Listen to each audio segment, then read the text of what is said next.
Bills Mafia, Built in Buffalo fam, what is going on? Welcome back. Another show for you guys tonight. Got a good one. We got Izzy, got Lance in here. We're going to have a great time. All three of us, we're going to give you guys our insight, give a little bit of what we expect for Sunday, talk a little bit about the Patriots game, how they, continue the win streak.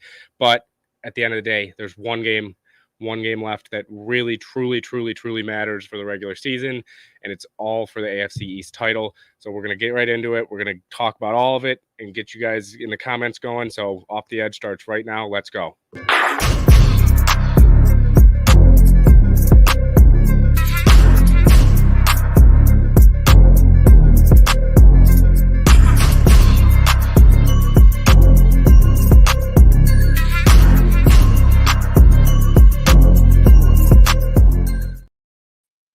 What is going on? Oh, we got the wrong camera here. There we go.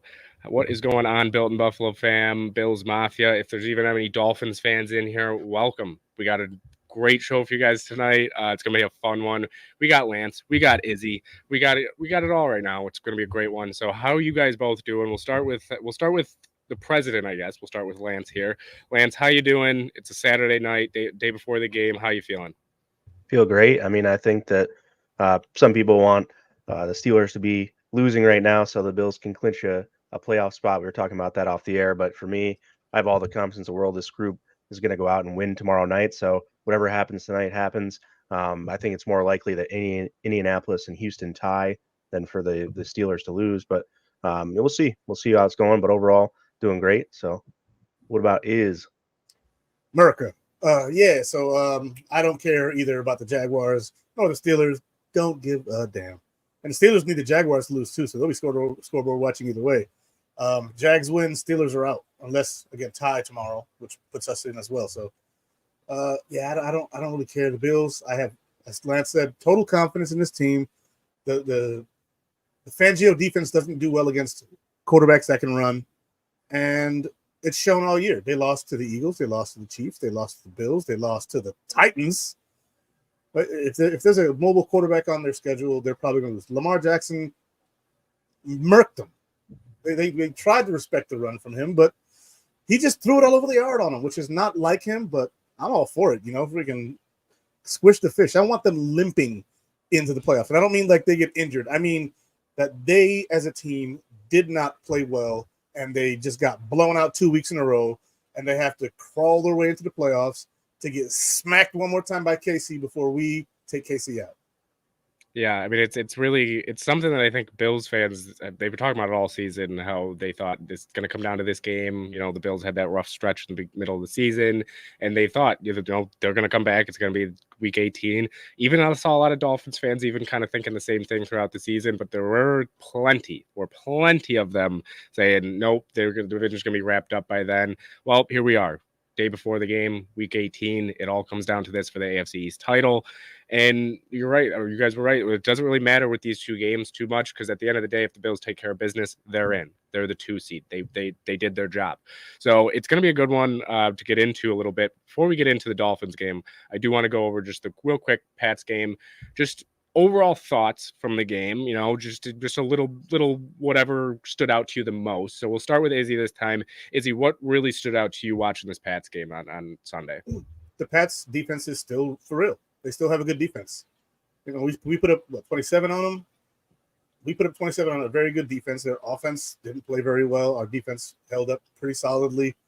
That kickoff return to start the game really kind of puckered our buttholes a little bit, and we were sitting there like, uh-oh, is this going to be, the opposite of last year's game? Nope. We went out there and the team handled business.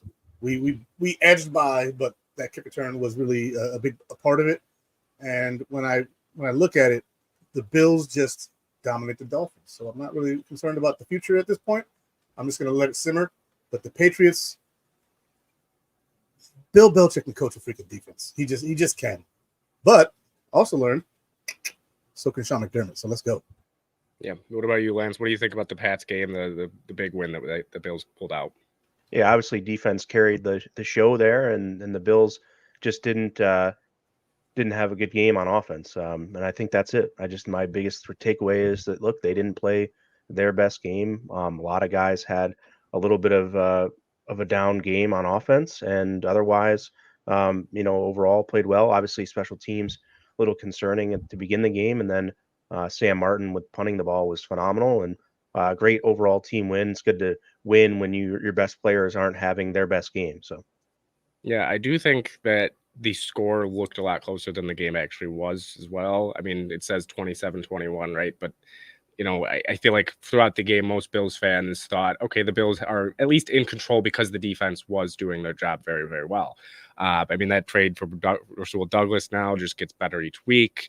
And, this Ed Oliver continues to be Ed Oliver. So it's just that this defense is really just coming together, and they're still, missing some of their best players, which is the craziest part.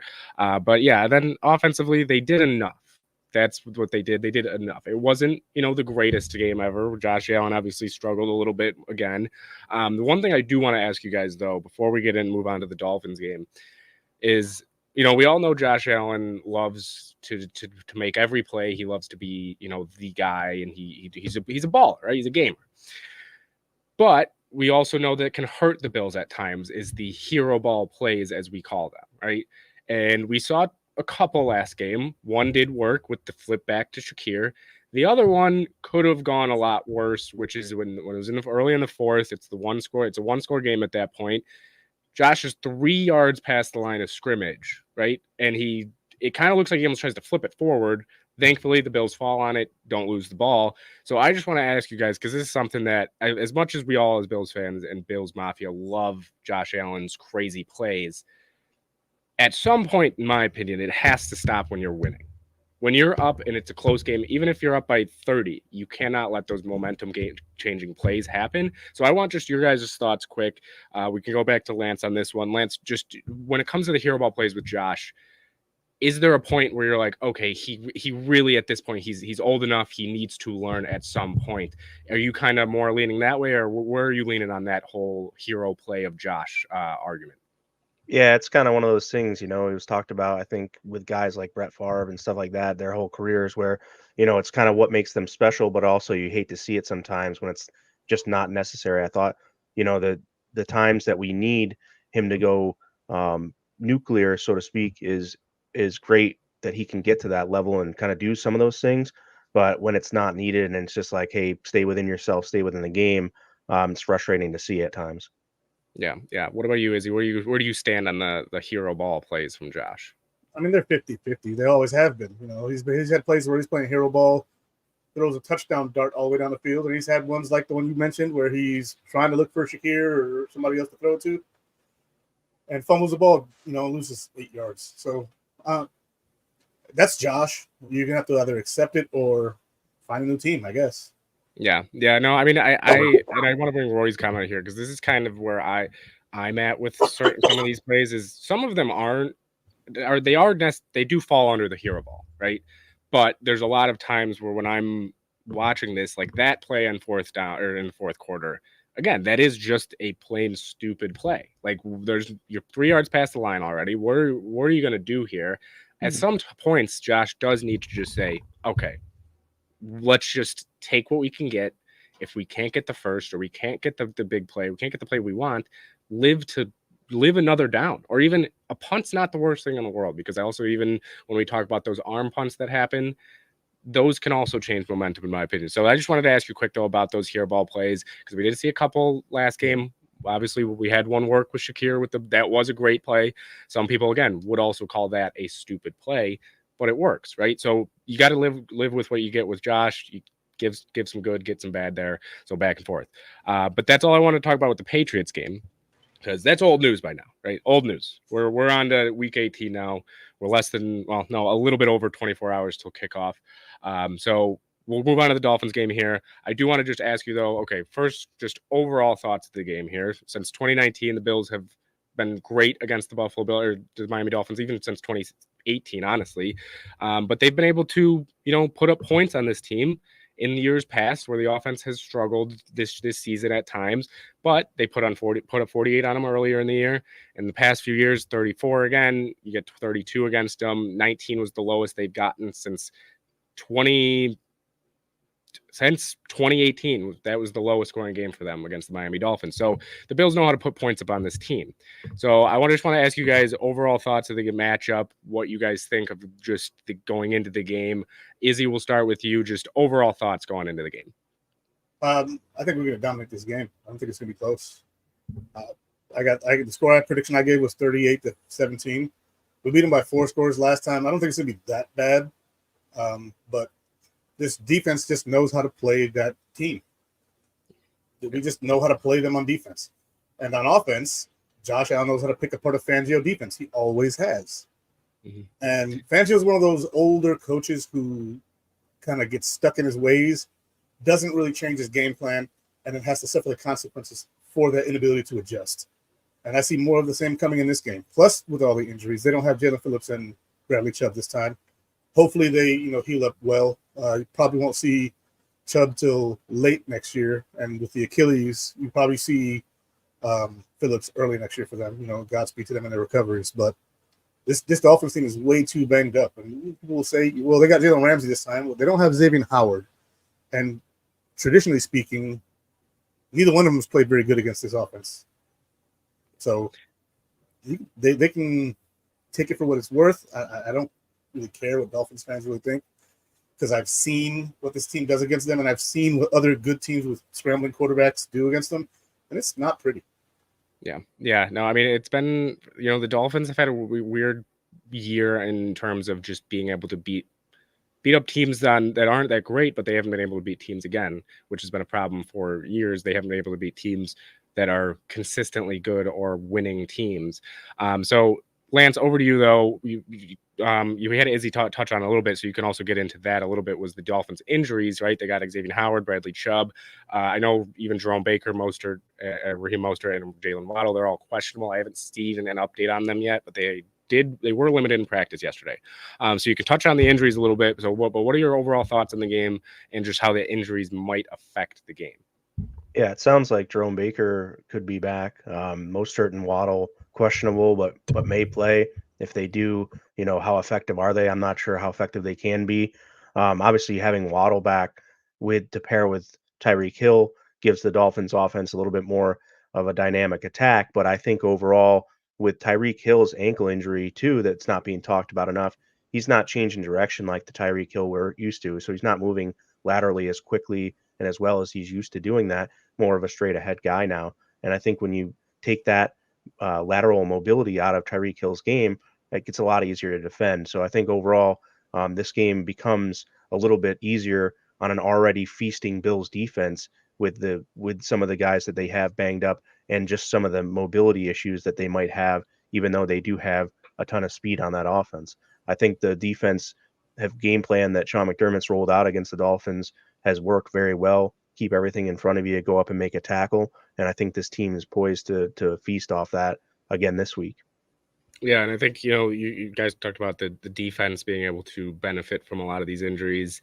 And the offense will also, like Izzy touched on, they'll also be benefiting from these injuries with Xavier Howard and Bradley Chubb out. Those are like the two big ones that obviously are going to miss this week. But I wanted to also talk about the Bills' injuries a little bit. They haven't had a lot this week, right? It's been, a lot of guys cleared for practice, a couple of vet days for Von Miller or Stephon Diggs. But there is one that could miss possibly Sunday, and that's Mitch Morse, who the Buffalo Bills are the only offensive line in the entire league to have started all games with the same 5 guys. Every single game has started with the same 5 offensive linemen. And this could be the first one where they don't, right? If Mitch Morse, is out for this game, that's going to be the first time. It's their center, right? It's their leader, right. The guy in the middle. Now, they removed him from the injury report. So actually, he's got no questionable designation now. And I think that he's going to be good to go, to be honest with you. Oh, well, that's good. That's great. Because I know that I didn't see that earlier today, but maybe it came out a little bit ago. But yeah, that's good. He was on the illness. So it wasn't an injury either. It was just an illness. So that was the positive part. So it looks like he will play. So another game, all offensive linemen. So how much do you think, though, the Bills at least could be looking at this and saying, okay, we have a lot of advantage in this game. Do you think they could kind of be thinking of this as, maybe we do have it a little bit easier? Do you think, no, they're going right into this game thinking, no, we're just going to whoop them and we're going to go give it our all and really just lay an egg on them. So what do you guys think about that situation of maybe is it turning into a little bit of a trap game with all the injuries and Miami struggling against good teams? We'll start with Lance there. Do you think this could be a sneaky trap game for the Bills week 18? No, I think everyone, backs against the wall. A lot of people are saying in the comments here, win or go home, kind of now with the Steelers being victorious tonight. I think that that's going to be the mentality that the Bills are going to have to win to get in. And the offense has not been playing at a super high level. So they're going to come out with a chip on their shoulder and want to prove that they can still be a high firepower offense and have a lot of success against this Miami defense. I saw Melvin Ingram did get called up from the Dolphins practice squad today. So he's going to be available for them. Another guy who I'm not familiar with was called up from their practice squad. But yeah, the Bills on offense are going to be fully healthy. The only one on the injury report as of now is Justin Shorter, who's not going to play, obviously. And otherwise, clean bill of health from this team rolling into the most important game of the season. I think that this offense has to show up and show us something. The defense has absolutely done their part in recent weeks. Against the Chargers and the Patriots, where you kind of squeak by, lesser opponents, and then you got to come out here and actually absolutely be smashing and be full go. You can't be looking at Dolphins injury report thinking that's going to be easy by any means. Yeah, what do you think, Izzy? I know that it's something that obviously they might not go in thinking, oh, we're going to take it easier on them, but do you think it could be in the back of their heads of, hey, they have a lot of injuries, we should win this game? And if the game doesn't start off correctly, do you think the Bills could start to spiral a little bit? I highly doubt it. It's possible that they spiral if things get bad early. I don't think that they overlook them, and I don't think that the Bills are going to go easy on them at all. I think it's going to be bury them early and just keep pouring it on. If my fear was if the Steelers lost today, that the Bills might be like, all right, we're in. Just be relieved and then go in there with no steam. No. We're talking about playoff Josh Allen. And we're talking about Josh Allen versus the Dolphins. I don't see that happening at all. I think that the Bills will dominate this, and that's my take on that. I see the defense taking care of business. And before I give it back up to you, we have a from Puerto Rico in the comments. Desde Puerto Rico. And so shout out to I'll get it. There we go. So it's Puerto Rico, right? So guys, Hispanics, Latinos, from other countries and in the States, gracias a mi raza de Puerto Rico. I'm glad that you guys watched the show.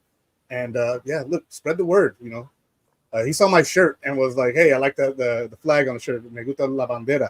And this is the second time today. I went to go get some dog food earlier, but I got a shout out for my shirt. I was going to wear a Bill shirt, but I didn't have a hat to match the pants. So I was like, no, I'm going to wear my Puerto Rico shirt and, same colors. You're getting as many shout outs as from Bill's Mafia and everything that if you were wearing a Bill shirt, right? You'd be getting as many Go Bills as you are saying everything else. So, but I do want to just actually say as well, what was I going to, I just blanked on it. All right, I just completely blinked. I just had a point that I was going to say, but I completely forgot. That was my fault. All right, but we're going to move on, though, to the offense a little bit. I do want to just go on to the offense. Oh, I know what I was going to say. That's the second time we've had another country be brought in here. Last time was I don't know if either of you were on, but we did the giveaway, and we had Turkey, country of Turkey, come in. So we, Built in Buffalo fam is everywhere. Bill's Mafia is everywhere. It really is, and it's proven more and more every day. But all right, so let's move on though to the offense a little bit. I want to dive into how the offense has been. It's been another, like we said, another rough game kind of last week, right? It wasn't perfect by any means. They've had a lot of those games this year. So when you're looking at the offense, to you guys, what is your biggest issue you guys are seeing with the offense? And we'll start with Izzy on this one. Just what's throwing this offense off a little bit? I'm really not sure if the offense has been thrown off. I mean, the last two games have been kind of an anomaly. The Chargers had all the tape on us, and we had basically none on them anymore because they had a new coach. So knowing what they were going to do, how they were going to play us, and what they were going to throw at us was just out the window. So that's, to me, is just one strange thing that happened. Plus we had to travel all the way across the country. That affects players, whether we want to accept it or not. Then the Patriots defense is legitimately very good. They just have a really good defense. And so when they start off all pissed and fired the way they did, taking that kickoff all the way down, they're going to have a little extra motivation. Maybe we can win this game. Maybe we can knock these guys out the playoffs. Maybe we can play spoiler. They had all the motivation to do that. All we had to do was win, and we did.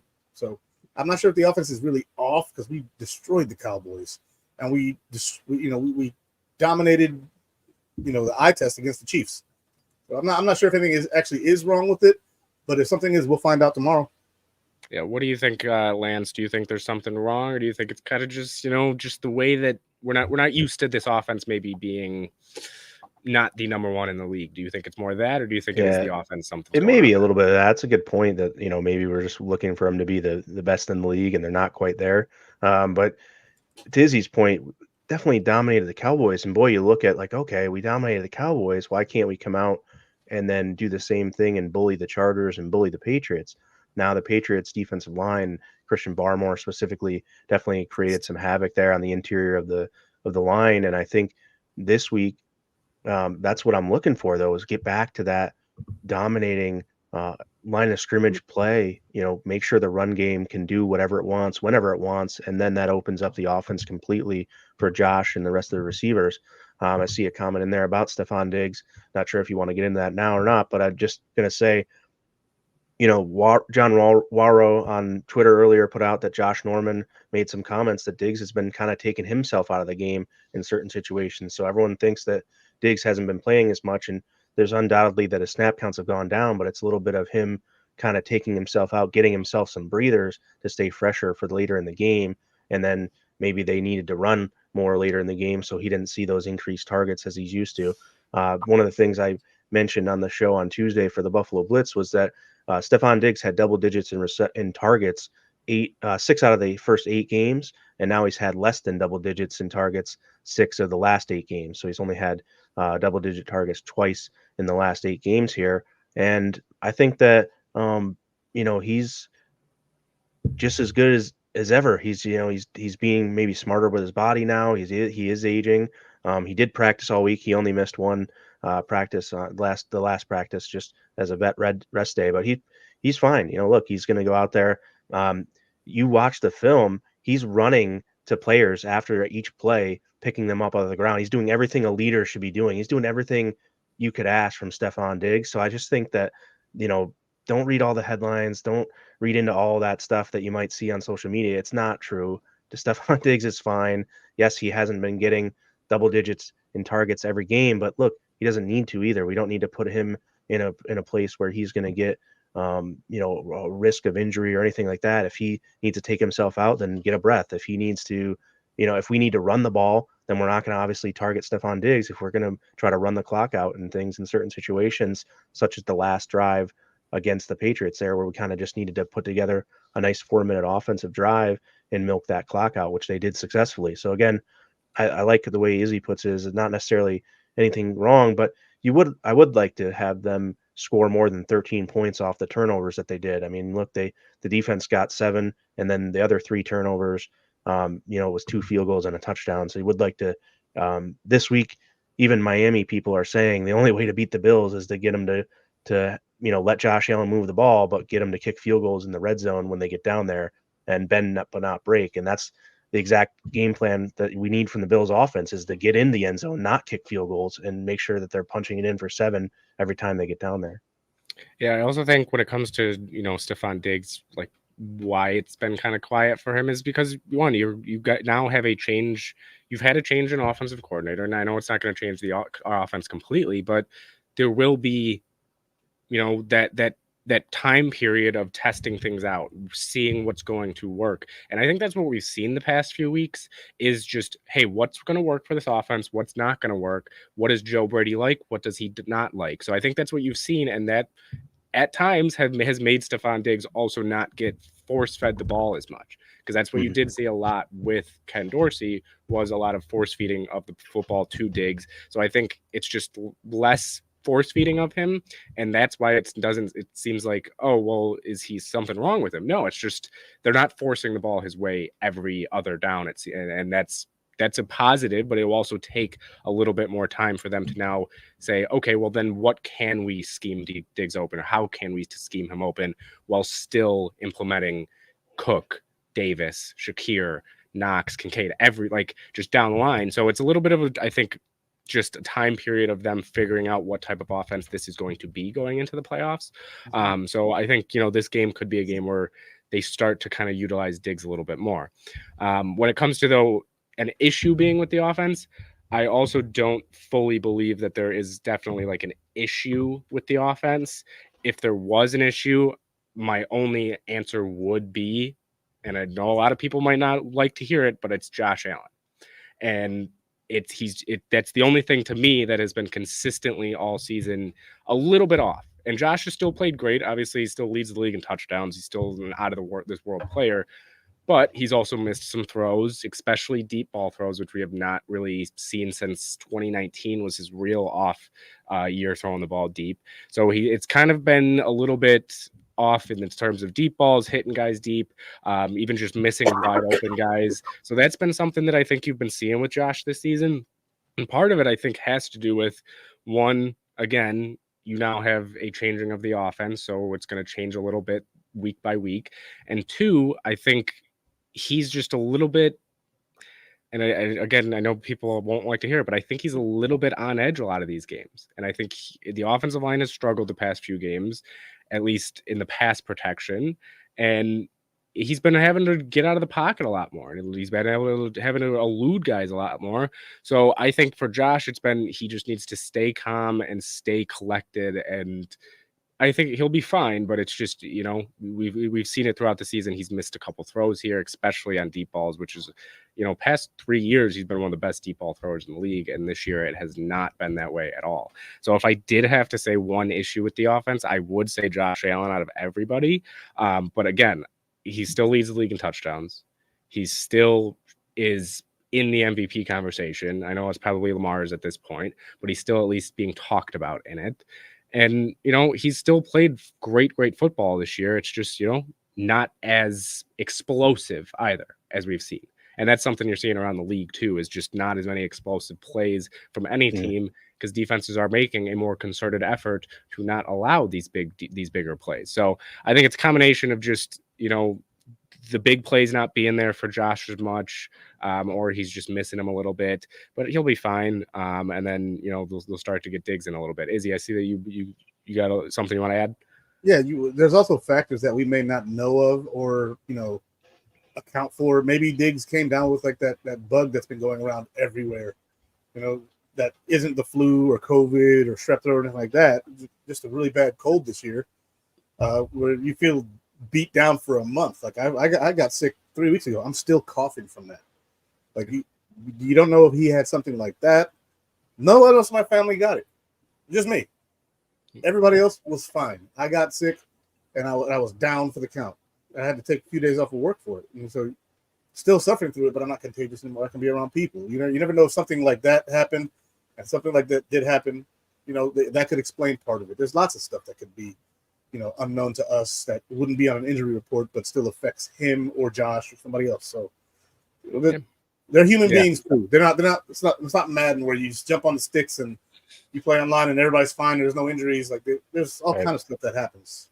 Yeah. I mean, I was even sick this past week. You guys know it was just one of those things. I didn't test positive for COVID. I didn't. It was just all coughing. I'm still not 100%. Like you said, it's just these players are humans too, so it could be something like that as well.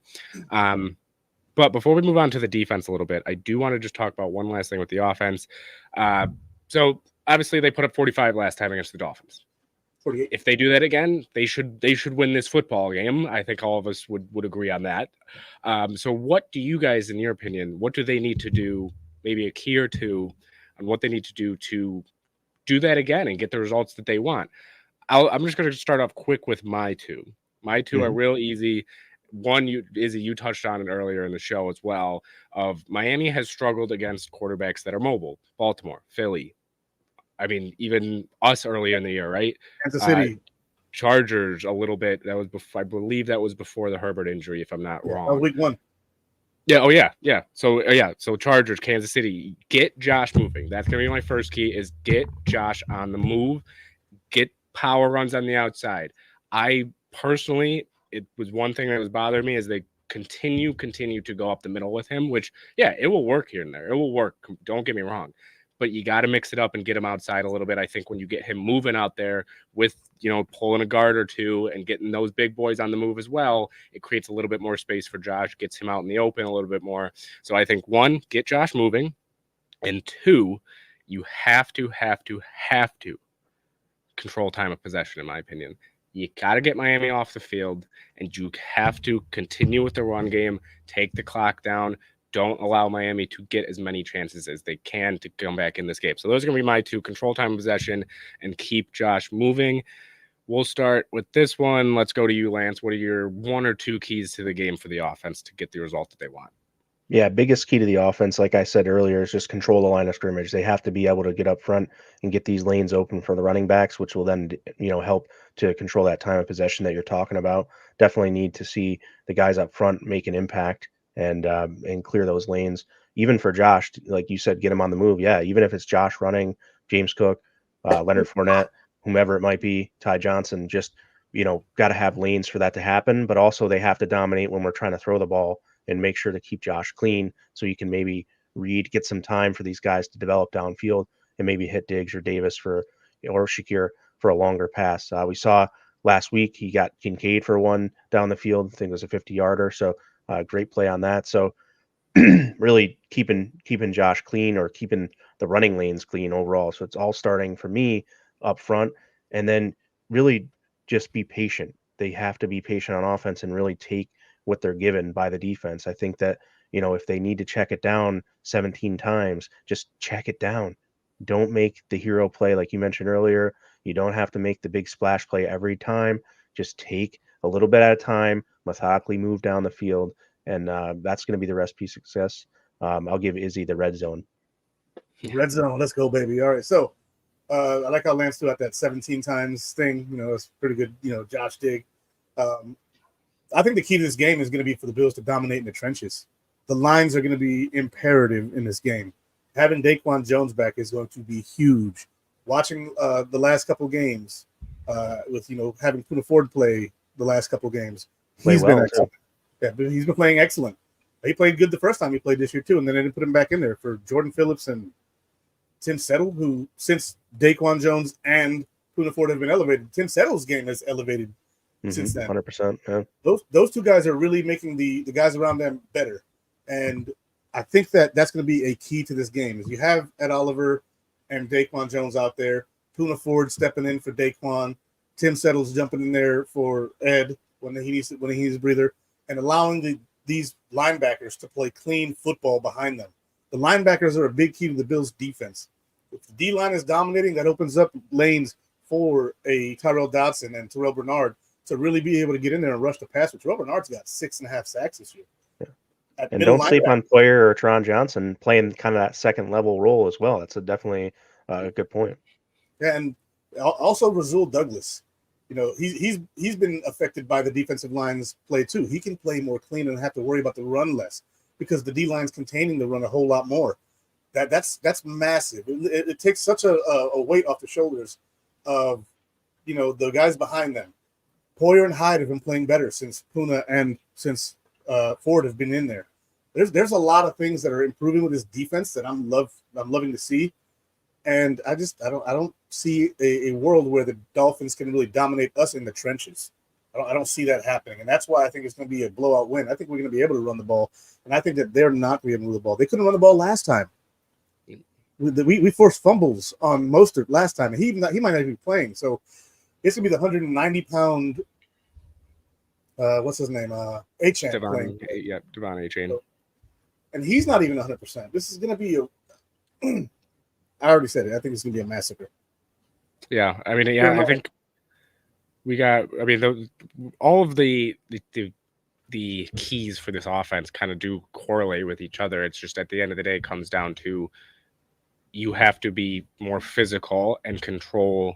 You said, as we said, control the line, get the push, open up the run lanes. In turn, if you run the ball all game, you should win time of possession. So all of it at the end of the day comes together, and that also includes getting Josh open in the run game, because if you get the lanes open for Ty Johnson, for James Cook, for Leonard Fournette, that's going to open up read option, RPOs, any type of play that you really want in the playbook. It opens up play action too. So controlling the line of scrimmage, I agree with you guys there on that one. Got to control the line of scrimmage, and just control the ball too. I mean, I know we did, that's one thing that we kind of, I think, as Bills Mafia has kind of, yeah, we care about taking care of the ball, but we've just seen it so much where we haven't taken care of the ball in one that it's kind of second thought to us now of, hey, yeah, it'd be nice to take care of the ball, but do we expect it? Not necessarily. But before we move on to the defense, talking about getting in depth with the defense, I do want to let you know, I did see it in the comments as well. Pittsburgh did win 17-10, which, by the way, is the same exact score that they beat Baltimore with Lamar Jackson earlier in the year, by the way. Just want to point that out. They did beat the Ravens earlier in the year 17-10. So, yeah, it's the same exact score. Move on. Pittsburgh still is not officially in the playoffs. You said they need Jacksonville to lose. Yep. So they need Jacksonville to lose. So, which would also help the Bills as well. So Jacksonville loses. Yeah, Jacksonville loses tomorrow. Pittsburgh and Buffalo fans will be very happy.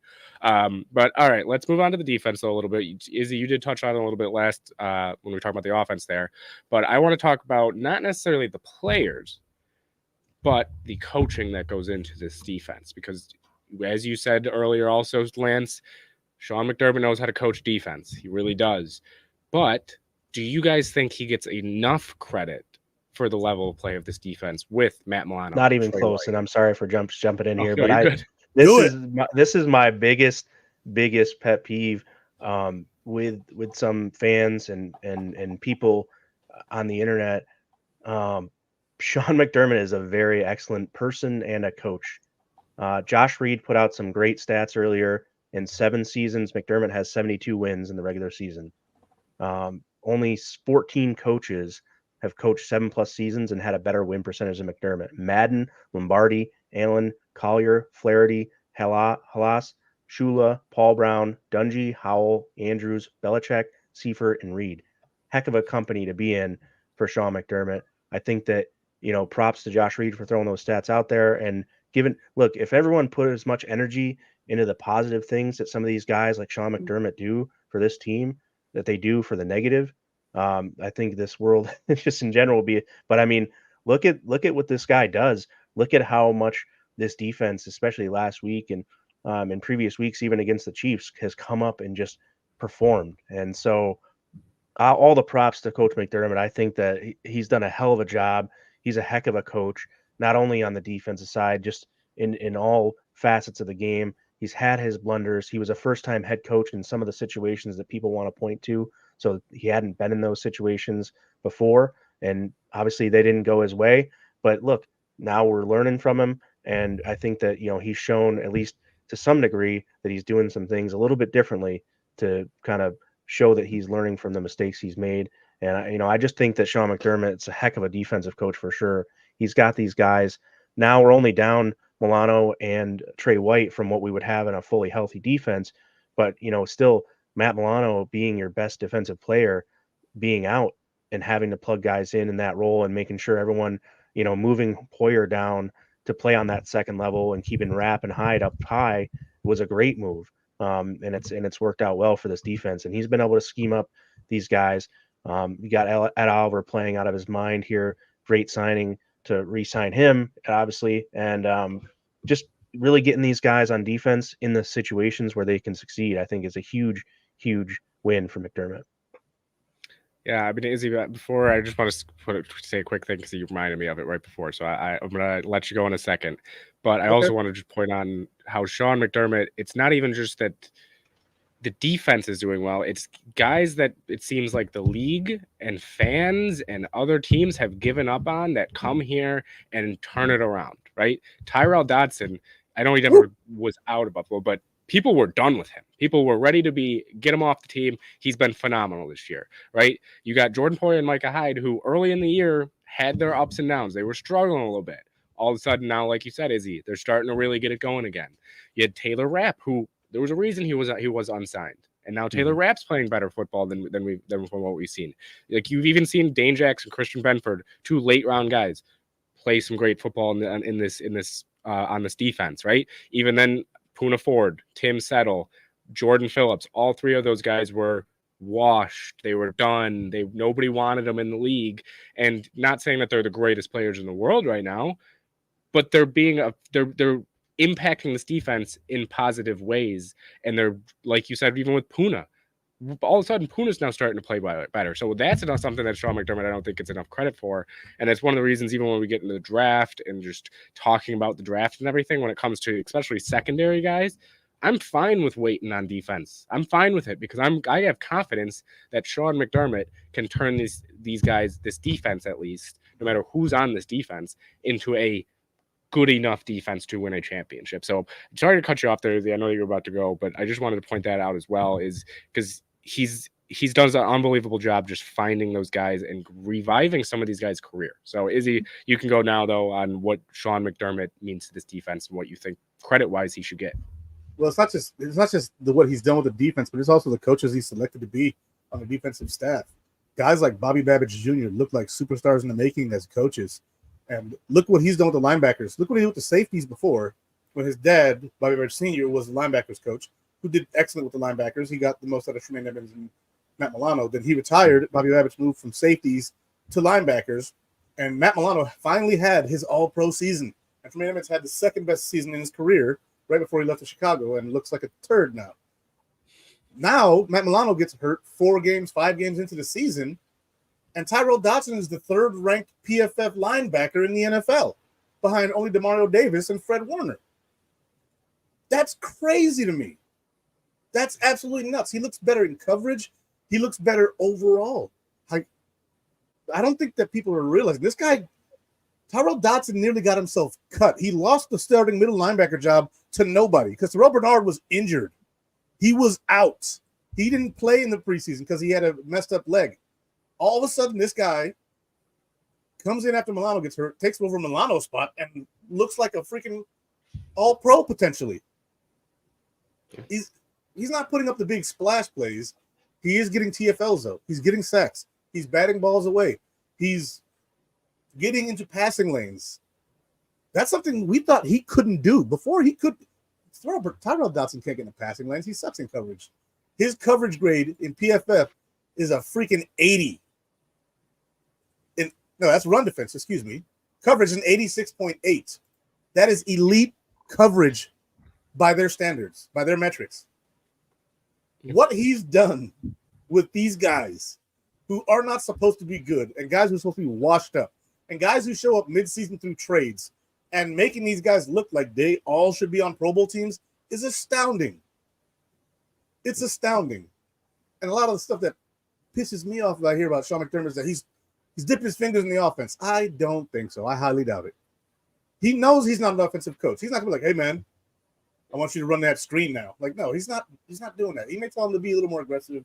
Hey, slow it down a little bit. We want to eat the clock. I think that's about the extent of his which is what a head coach should be doing, right? Yeah. You're not supposed to just let the offensive coordinator go all willy-nilly out there, although I think at times he should reel him in a little bit more, like in that, what was it, the Chargers game where we threw it 3 times and there was like 2:29 left in the game.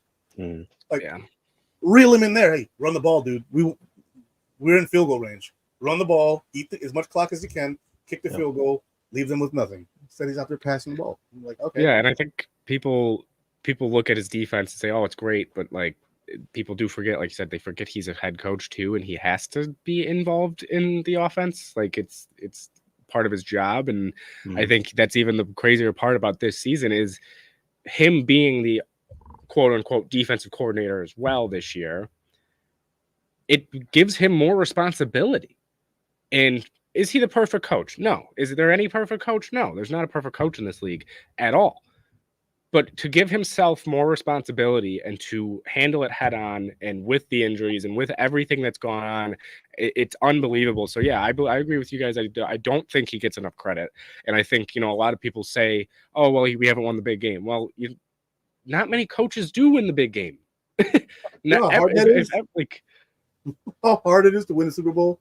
Exactly. It's like nuts. Bill Belichick made it look pretty easy, but he also had Tom Brady on his team, so that would help a little bit. But like other than that, not many head coaches win one at all. If multiple, let alone multiple. And people, I think, are expecting McDermott to have already brought us to 2 championships and 2 Super Bowls should have been up here. Yeah, he's put together great teams. He's helped coach great teams.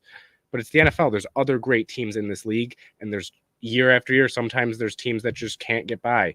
But at the end of the day, Sean McDermott is a top-tier head coach in the NFL. He wins, and that's all he does is he just plain wins. And hopefully this year is the one where he wins the big one. So we'll see. But yeah, Sean McDermott, I agree with you guys. I don't think he gets enough credit. But continuing with the defense, I do want to talk about just now the players of the defense and what they should be doing to get the result they got earlier in the season, right? 20 points allowed. And against the Dolphins team, that is phenomenal against a high-powered Miami Dolphins offense. So 20 points, what do they need to do to get to a similar performance this week to just get to Tua, get to this offense and make their life quote unquote hell for a week? So what do you guys think? I'm again just say mine real quick. I think it comes down to 2 things. One, we already touched on it. Get physical. You gotta get physical, and that includes in the secondary. Get handsy with these guys. If Jalen Waddle's not playing, make Tyreek Hill's life just the worst thing in the world, right? Get up on him, push him, get physical with him. Don't let him control the line and make him earn it at the line. 2, you got to get pressure. I think you got to get in there, and that comes with being physical as well. Get pressure, get in the backfield, make Tua uncomfortable. He's 24th in air yards per attempt. There are a lot of timing routes here because they like to get the ball out of his hands. He's not throwing it downfield. If you make it hold on to it for another half second, he's gonna have to turn and look elsewhere, and the whole play's off now because they run a lot of timing plays. And 2, he's 71.8% completion percentage with a clean pocket. 71% of his passes he's completing with a clean pocket. So if you don't get pressure on him, he's going to get the ball to his receivers. So you got to get pressure, in my opinion, and you got to play physical, whether it's on the defensive line, in the secondary. You have to get physical. So physical and pressure are going to be my 2. Izzy, we'll start with you since I cut you off last time. We'll start with you this time. What are your keys for the defense this week? So, like you said, be physical. When we played the Dolphins the first time, Taron Johnson was interviewed and said it himself. We got to go out there and we got to be physical. If we interrupt their timing, Tua's got to pat that ball. The more he pats that ball, the more likely Leonard Floyd, Shaq Lawson, Gregory Rousseau, Ed Oliver, heck, freaking Daquan Jones and the rest of these guys, the more time that they have to get after it. And maybe they won't have as much time. Maybe Tua will throw the ball away more this game. That's still a down loss that they don't have the opportunity to eat down the field. Not to mention, their weapons are banged up. They may not have Waddle. They probably don't have Waddle in this game. And even if they do, last time they had Waddle and Hill, we always shut one of those 2 down and force the other one to try and beat us. And usually it's Tyreek Hill we shut down and try and force Waddle to beat us. He can't. He'll get his 100 yards, might score a touchdown, he might not. But being physical, interrupting their timing, not allowing his receivers to be at the spots they're supposed to be at when they're supposed to be there is the key. The defensive line just has to contain that run and make sure that they are at jiu-jitsu practice this week. So when they take Tua down, they can do it safely.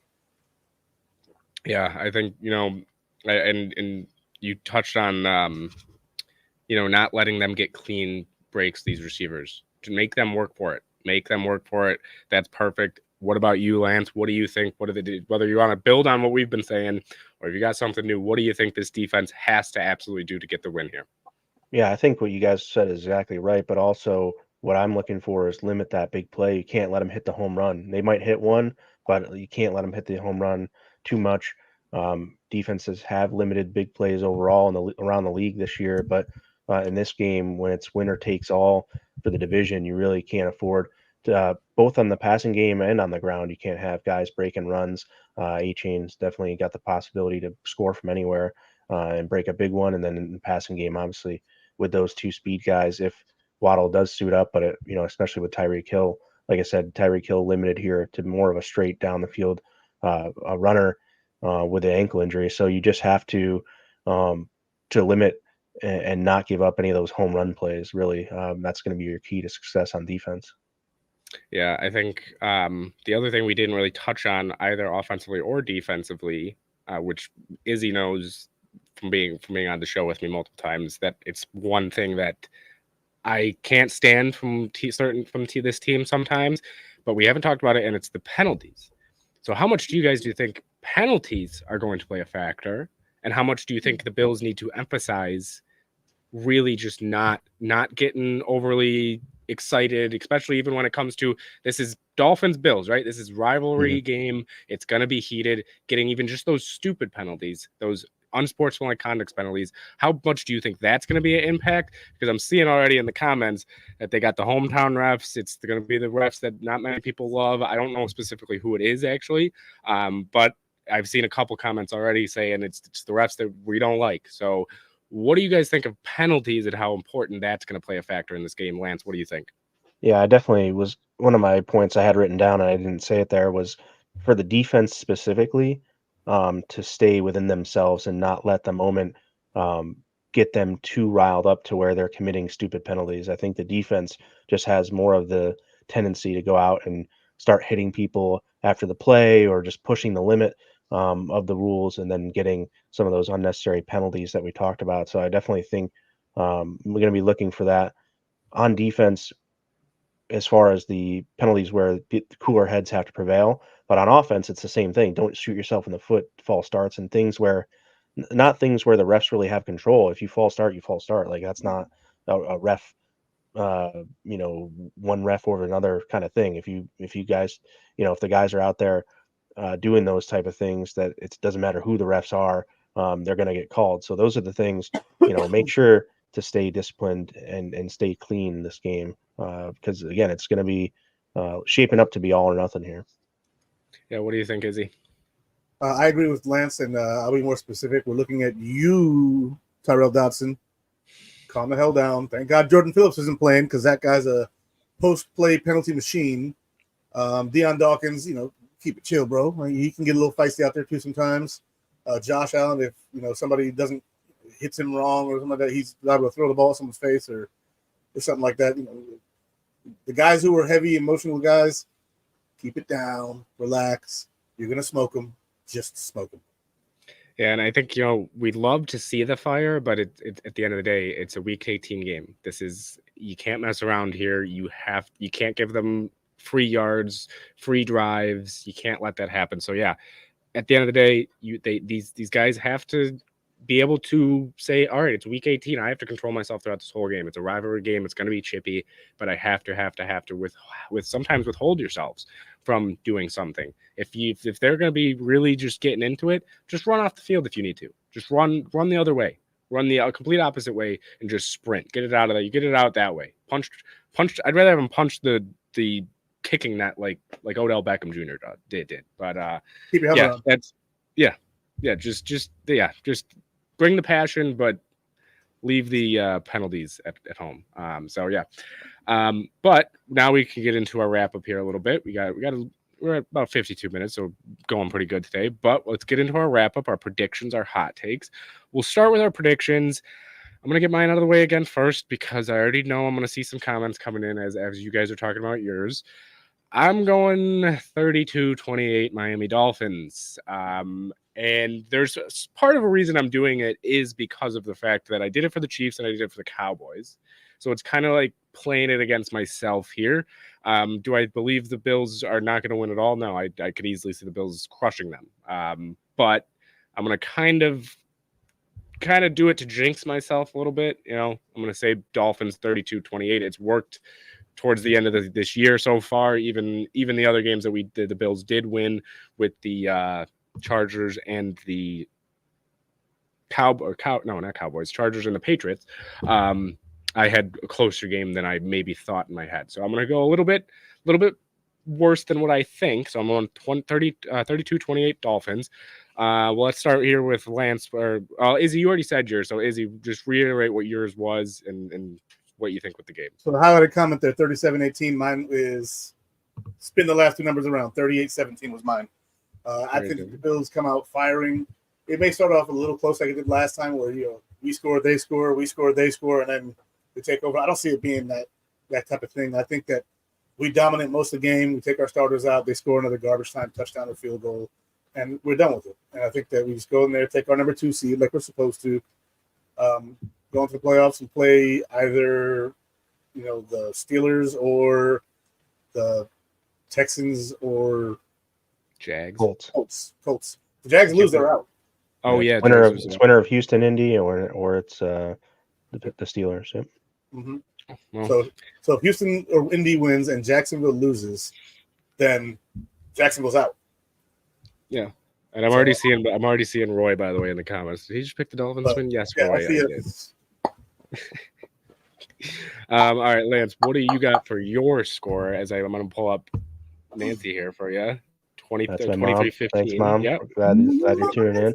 But yeah, 30-20 is what I have. I think, with the offense, the way they've been, I don't see them getting too much more than 30, but I think we can get to 30. And then with the way the defense is playing lately, holding the Dolphins again to 20 points as they did here in Buffalo, just with the Dolphins not having their weapons at full health, I'm not sure that they can come out and put more than that on the Bills. But I think that with the way the Bills have had their number and the way they've defended over the last few years, I just think that this team the Bills team is too good to lose to the Dolphins. Yeah, and we got Roy here again also with Bills 29-25. So we got some good scores in here. Jacob got another one, 48-38. High scoring. That is a pick the over if you think that, Jacob. Go only if you're allowed to in the state you are. But and then Roy, I'll answer this real quick, Roy. We're saying the Bills missed playoffs. Roy, I'm going to just reiterate again. I'm just doing this to kind of like, I did it against the Cowboys. I did it against the Chiefs. I picked the Chiefs and the Cowboys. So it's kind of to kind of, turn it around on my own self there. I know it kind of doesn't make sense, but, it's kind of a little bit of a superstitious thing, I guess. Just pick the other team until the Bills actually do win. So, yeah, I guess you could say that I think I'm saying the Bills are going to miss the playoffs, but we'll see. That's going to be my prediction of the show for today. But let's get into our hot takes here. Lance, how many do you got? Do you got 1, 2, 3? Do you got any? How many you got? Well, can I steal yours? Yeah, you can go ahead and steal one. Just from Twitter, I just think that Leonard Fournette scoring a touchdown definitely is something that I could see. And then other than that, I think that James Cook leads this team with over 100 yards rushing and a couple of touchdowns. Okay, I like that. What do you got, Izzy? I got Dalton Kincaid for over 100 yards through the air. Okay. First game over 100 yards for Dalton Kincaid. And I have Diggs coming back up and lighting them up again. 2 touchdowns this game for Stephon Diggs. All right. I got James Cook going back over 100. I think he gets back on track here. He's had a rough past 2 games, at least when it comes to holding on to football and, everything like that. But my second one is going to be Mr. Ed Oliver has a monster game. I'm going to say 4 tackles for loss and 2 sacks. So I think he's going to have a huge game. And then I do have a third one that, again, Izzy, you've known that I've also been doing this the past couple of weeks. It's not really a hot take. It's more just like a funny take. I think Bills Mafia down there in Miami in their own stadium will be so loud that they cause Miami to take 2 timeouts while they're on offense and be the assists from Bills Mafia there. So I guess that's my last hot take is 2 timeouts. Not 1, 2 Miami will have to take because it will be so loud that 2 is going to have to call timeout. They're not going to know what's going on. So there's mine. And then we got Jacob here, 5 passing touchdowns, 2 rushing. So 7, is that 7 for Josh total? Because that would be, that would definitely make the MVP. Yeah, that would make the MVP combo very, very interesting if he does that. He gets 8 and MZU 50 even. Oh yeah, if he gets to 50 even, I don't know if that at that point they can deny him the MVP there, but look Lamar did against the Dolphins. Well, look at Josh did against the Dolphins. This guy had 10 touchdowns against him. Shit. Yeah, maybe it's just the Dolphins. Maybe that's what we should start thinking about. It's just the Dolphins. It is. It is the Dolphins. Yeah, they've struggled against some big time quarterbacks this year. So, Lance or is it you guys got either two? And you got any more hot takes for us? Funny take. Before the end of the third quarter, the only fans left in the building will be Bills fans.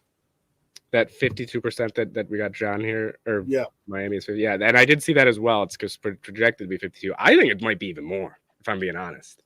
I heard a rumor that Dolphins were sending out letters saying we're not renewing your season tickets next year to some people. It might have been fake, but I saw it was pretty funny.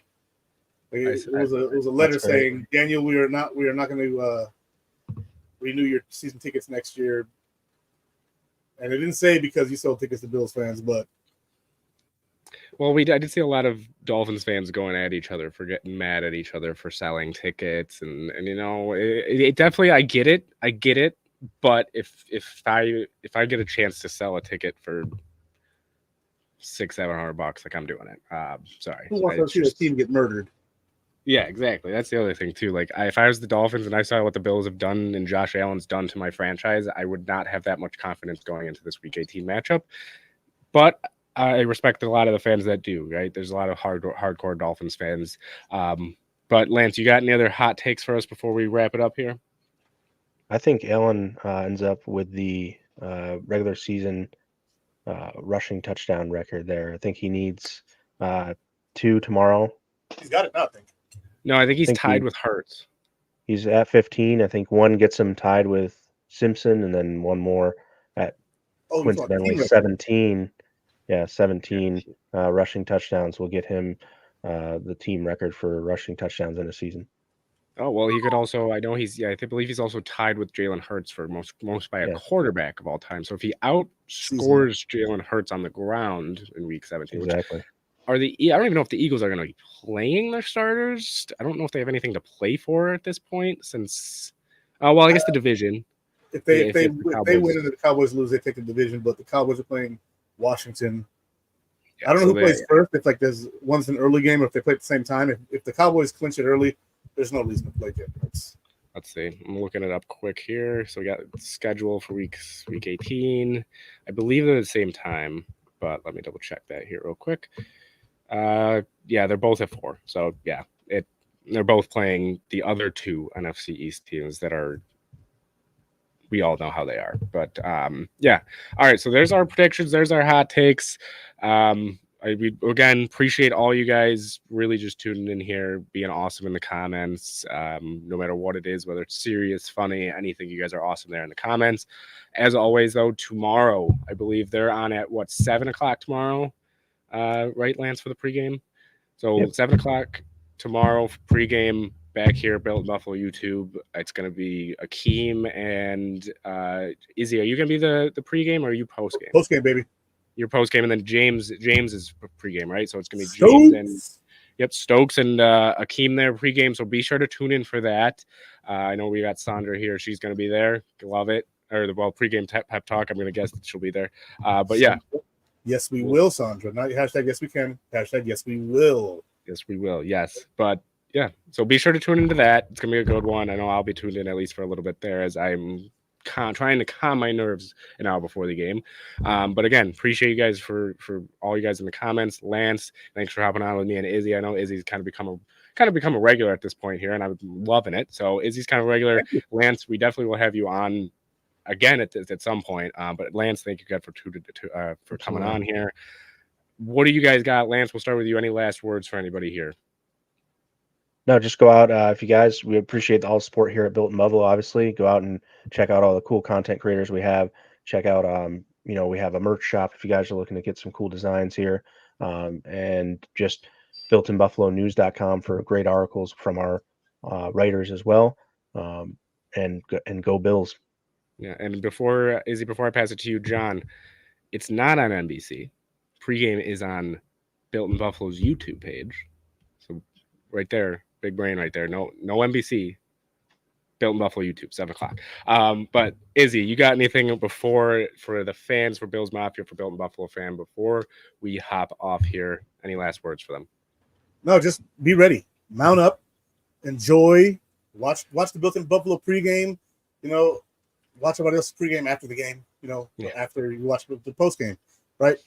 The Bills aren't coming anymore. They're here. They're in Miami. That stadium is going to be our stadium because we own them. Therefore, we own their stadium. Just savor the coming victory. Savor the playoffs again for the 5th year in a row. And just be ready for our playoff game against whoever it is because it doesn't really matter. Yep. Buffalo all the way this year. Go Bills. Yeah, appreciate all you guys again.